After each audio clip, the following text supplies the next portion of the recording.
I'm Ficus. And we're the JohnBoellBand. And you guys have an interesting set. It almost seems like you hate your drums. Oh, I'm sorry. Does it seem like he hates his bass? It's such a juxtaposition because you're going crazy with the drums and he's just chilling there playing something really hard.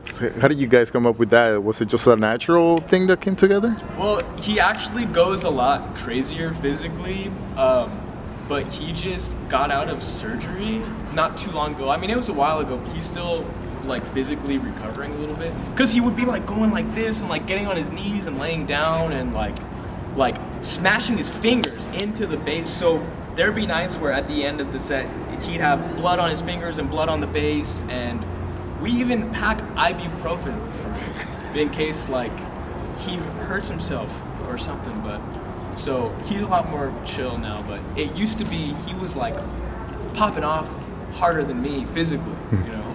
So I swear he looks sweet, but wait till you see him at 100% capacity on the bass. He rips. Yeah, and well, the songs that you guys have, which one is the favorite one that you play over and over that not get tired of? Mine is probably Sweet Thing. Sweet Thing is currently unreleased. My favorite is Man and Lady, which that's out on Apple Music and Spotify and stuff. If you want to listen to it, but yeah, just look up John Boell. It's on there. And of all the songs that you have released, which one do you think people are sleeping on? I think people sleep on the Oog a lot. People sleep on the Oog and people sleep on Dregs so much. I sleep on Dregs. He sleeps on Dregs every day. What an ass. We haven't played Dregs in like over a year. Can you vouch for that?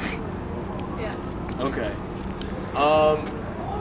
We do sleep on Dregs. I do sleep on Dregs. Ficus, we should play him. I'm sorry. But we have a buddy, Chloe, who lives in San Diego now, and she would come to all our shows with our buddies Serena and Ludi, and she would request the Oog all the time. And so whenever she's there, we play it, but now she lives in San Diego, so now we don't play it as much, but I definitely do sleep on that one too. But I think what people sleep on the most, that's a hard question. I think people sleep on Untitled. I forgot about Terrible off Dust. of Terrible Dust. Off of Terrible Dust, I will say people sleep on Untitled the most out of any song that we ever released. Untitled rocks, and it's supposed to be like, you know, the Cardigans? That's probably my favorite song of ours. You know the band the Cardigans? Sounds familiar. They do love me, say that you love me. You know that one? That's like supposed to be a Cardigans ripoff. Untitled. Yeah, because Cardigans fuck. Swedish. They fuck. Swedish. Yeah. If your music was to be featured in a movie, what kind of movie do you think it would be featured on? Serbian film. That's very specific. No, I'm kidding. Have you seen Serbian film? No. Oh, dude, it was like banned in several countries. No, I'm kidding. That's a terrible movie. Huh? Broadcast is on the soundtrack of Serbian film? There's no way. There's Stereolab connections to. There's no way. Maybe if Trainspotting was re-released. I don't watch movies, so I would say I think our music would be good in a movie if like Jason Bateman and Chris Pratt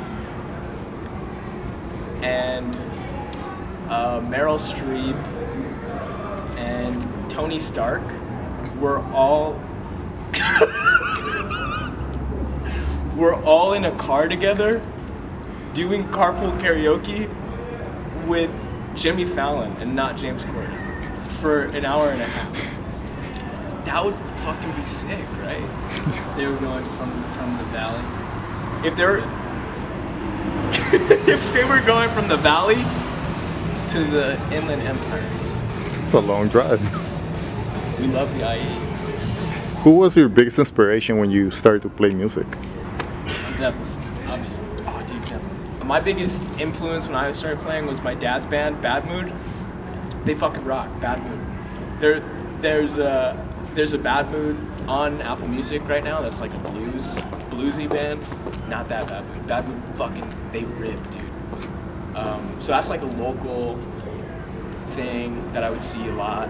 But I think in terms of bands I look up to, it'd be like Pixies maybe, and Autolux, and Buildings. And with that in mind, if you could open for a band tomorrow, what band would you love to open for? The Autolux. Pixies. The Pixies. Maybe, okay, another band would be like Leilani. I like Leilani a lot. If an artist was to sample your music, who do you think would sample it? It would maybe have to be like Earl Sweatshirt or something like that. Because his samples are pretty rough around the edges. I mean, not anymore, but what he's known for, his samples are rough around the edges. I'd say yeah, maybe Earl, maybe Tyga, no, maybe Migos. no, maybe Kendrick. Like, really like dude. mess with the track, he would totally do that. But maybe I think if because they do this a lot, where they take a song and they make it like unrecognizable from what it was. So I think Kendrick does that. I think Kanye does that. Earl does that. Tyler just rips shit straight up, and I love it. But I don't think Tyler would rip this. I think Kendrick is the best. Kendrick might be the best example. I think that might be the best answer because his samples are a little rough. Like, you know that one with the big ride cymbal? It's like with the big throbbing bass, you know? Yeah. Shit is fucking sick. Yeah, I think that's fine. Of all the stages that you've played, including this one, which one has been your favorite so far? The Haven, for sure, is one of my favorite. That was like, I didn't even think about that. What are you saying? It's not even a question. What are some other good ones? I have terrible memories, so you're gonna have to help me out. The smells are alright. The smell's fucking great. It doesn't smell anymore. It used to smell. Doesn't smell as bad. Café con libros. Fuck yeah. That shit is Shout out, fueguitos. major shout out to Nelson, major shout out to Bridget, B-roll, major shout out to the crew. That's a great spot. The Café con Libros. Is that how you say it? Libros. Okay. The shows there are super intimate because there's no stage. So you're right, like when I'm sitting and the mic's right here, it's like people are, can you like come close? People are like right here. So I'm singing into people's like stomachs and abdomen area, and I'm like, ah, like that, you know? So it's kind of like the Tiny Desk concerts? Yeah, except very loud. Very loud. Except they wouldn't have us on there. Right. And introduce yourself. Okay, legit Monday. What's your favorite stage we've played on? I think the backyard in Fontana. It's just a good vibe. Oxford tour. You leave there with like dust in your lungs and under your fingernails. It's disgusting, but it's a pretty vibe. It's a good vibe. And after this, which one would be your dream stage to play on next? Dream stage. Coachella. Ooh, a festival would be cool. That's like in the sun, you know? Or Glass House would be cool. The Terragram Ballroom I love. It's super bassy in there. The Wiltern's pretty sweet. The Echo is pretty sweet. I'm going on at the Moroccan. Those are all fucking. Those would be sick. Those would be sick. I actually have another answer. My favorite stages that we've played on, B-roll, we're not there, unfortunately. But where we played in LA with Kevin. That was alright? It was a bar. Dude, that was so sick. What is that place called? Huh? Oh, the Redwood. Oh, the Redwood Bar. I've been there. Dude, It's the cool. Redwood, that place is super cool. It's pretty. We played there with Bogotto. They fucking rock. They fucking rock. And right now that you said bar, there's the lyric from Clearwater where they said playing while drunk people just sat there and stared. Do you guys ever feel like that when people are just like kind of like not moving too much? Just DBA totally has DBA that for We sure. used to. I mean, I definitely used to. when, I don't know, I feel like the more we play, the more like there's always someone there that knows us, and they seem to hype up the people around them. So even if it's to like a mostly new crowd, people still like move to us. And if they don't, they're usually older, and that's okay, because even those people like will come up after us and talk to us, and that's really nice. Like we played at a bar that sold pizza in Long Beach with a band called the Hamburgans. They're a family band. They were awesome. The Cheeseburgers, my bad. And they have a song about their mom's cooking. And the mom plays on stage and is like, all right, this one's about my cooking. And the kids are like, fuck you, mom. Like, it's crazy. And like the old folks, there wasn't a lot of young people at this bar, right? So the old folks came up after it and they were still like warm about it, but they weren't like dancing or moving, but they hoot and holler, you know? So I think that makes up for the lack of movement of like, if you can hear that people do fuck with you, you know? Because, I don't know, it used to be that people were pretty cold, but now people are pretty warm to us. I think if they're not showing that they like us from moving around, they definitely do after their screams.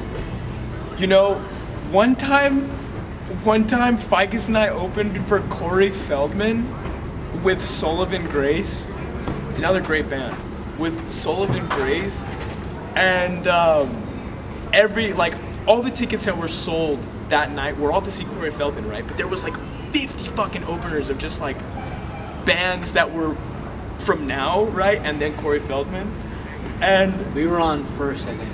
no, we were on Second. first. We were on like second or third because our buddy Nicholas played after with Sullivan Grace, and he shreds, but so people were pretty quiet besides the people that we opened with, and so that was a pretty like, if you were on stage, you'd be like, man, this is a fucking cold show. But afterwards, people came up to us, and people in Corey Feldman's band came up to us and were like, man, you guys were actually like pretty cool. Like, it's where people weren't like really dancing, but it was still warm after. You know? Yeah. So that was Where was that place called? That was off of Chesbrough. You remember that? It was like up north. I say it like that, but it's actually like that. Yeah. It was like sort of near Topanga, kind of like over there. Yeah, it was cool. If the sound guy knows, the sound guy's like, oh yeah, I know exactly what show we're talking about. Fuck you. You sucked. You're the worst sound guy I've ever worked with in my life, and I hope you know that. Ficus and sound guys have some serious beef. Sound guys are pretty brutal to Ficus for no reason. The sound guys are always brutal to both of us, typically. Not like when we're playing at the Haven, no. When we're playing at DDA, no. But like when we're playing in LA or anywhere near LA, the sound guys are rough. And I'll take it with a grain of salt, and like I'll just like treat them nice, even though they hate us. But Ficus like, dude, I don't have any patience for it. I don't have any patience for it. Unless you're Rel from the Haven, or Juan, or you're George from Pomona, oh yeah. then you can shut the fuck up. Do you have any issues with sound guys? Because Yeah, those guys are entitled. I've seen like issues happen.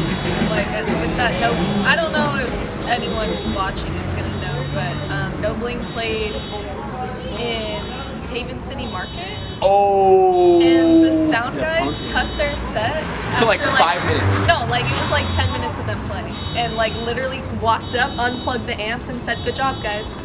Sound guys. Yeah. So that was the most fucked up sound guys I'd ever seen. But I know they could be brutal.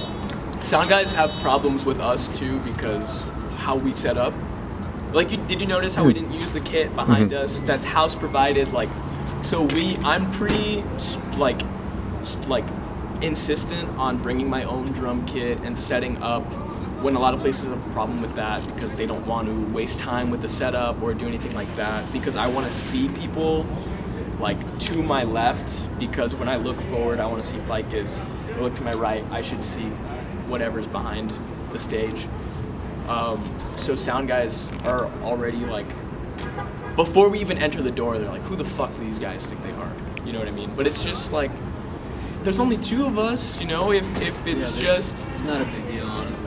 If I was a sound guy, I would be like, damn, you guys are way easier to set up. You don't have like 6 You don't have guitars. 6 amps to mic up. Yeah. You don't have to mic up the drums because this guy hits way too hard anyway. And even like a lot of sound guys don't let us even move the drum kit when it's like the kit's on the back of the stage and they want to set Ficus up closer to the front. So then I'm all the way back and I'm looking at behind Ficus, which I should not be looking at the behind of Ficus. I should be looking at his side or his front, you know? Because there's a lot of eye contact on stage where we're saying stuff to each other like this. So with that said, they say it takes about 10,000 hours to master an instrument, but how long would you say that it took you guys to be able to communicate without speaking when you're on stage? We're cousins. Like, we grew up together and we spent summers together and we spent almost every weekend together. And when we were growing up, like, it wasn't just we were just cousins, like we were like best buds too, where we would just want to hang all the time and beg our parents to like, hey, drive me to fucking Ficus's house, please. So we would dick around a lot at his place or at my place, and then when we got phones, we would just be like texting each other all the time. So it was like before we even started playing together, we were able to like speak like, you know, on a deeper level, because like I was in the room when he was born, you know. So it's like we have a connection that's deeper than words, you know. And what message do you think you're sending through with your music? Hatred. My mom. What do you think? Violence. Violence? Violence. He definitely shows it through his drums. I think the sound is violence and the words are love. Yeah, I definitely want to. Yeah, it should be exactly. Yeah, it's misleading. Yeah, Yeah. it's Definitely misleading vibe you get. Because on first listen, you'd be like, who the fuck are these guys? Like, Who are these punks? yeah, Who are these and then you fucking listen. Who are these fucks? You listen to the lyrics if you can understand them, Uh-oh. because Shots the fired. vocal fry is like. I'll step out. But if you can even hear what he's saying, it's good lyrics. It's cool. No, yeah, I just like what message do I think we're giving out, right? Is like definitely something harsher than I think I want, because our music is pretty brutal and harsh. But I definitely want to give out something a little softer, because I would think of Ficus and I as like gentle people, and if I think of Bridget, I think of someone even more gentle and compassionate, where it's like that's the goal, is to be as caring as possible. And I don't think our music gives off that vibe, but I want it to, you know. So maybe one day, but for the time being, it's brutality, you know. And some, you know, Bridget is here because she plays tambourine with us. You didn't see Yeah. that. You didn't see that tonight. No. But when she's up there, it's even more evil, because the tambourine is a fucking evil instrument. I'm telling you. Sneaks up on you. It sneaks up on you because it cuts through anything. Like, you can be playing a loud guitar and you just hear a tambourine and it just changes the whole vibe, you know. So, All right. Awesome. And you guys want to plug in your social media? Ficus runs the social media. It's called @JohnBoellBand. If they want merch, you could DM lunch_box909. And if you want a hug and a good friend, you can DM @FicusBoell on Instagram. And that's FICUSBOELL. .com. Yeah. So for a good buddy, damn Ficus, he's a sweet guy. For a good time, call. Yeah. For a good time, call 909. All right. Awesome, guys. Thank you. Thanks for having us.